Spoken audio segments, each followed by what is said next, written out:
I'm here with the Super PMP Aviator 40e from Flex Innovations. I have it upside down to show you some details of the airplane. So let's start with the wing. You can see the very large control surfaces. Look at those flaps and ailerons. Also some more details. Look at the amount of hinges we have per control surfaces.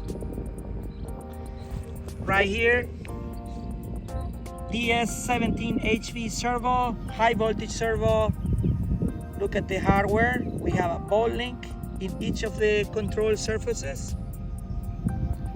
Moving here in the fuselage, we have the landing gear mount, which is really beefy.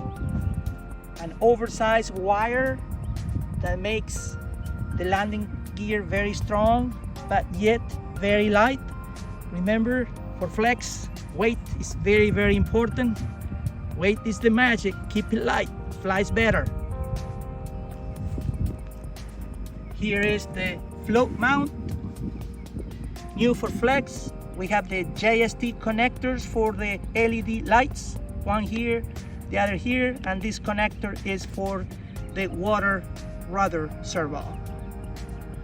Moving to the tail, we can see here the tail servos, rather an elevator, push rods, also high quality bolt link for really free movement and really precise.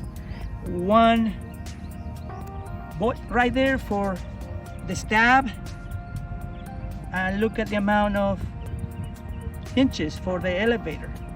So this airplane is a good one. Here is the Flex Innovations Aviator 40e.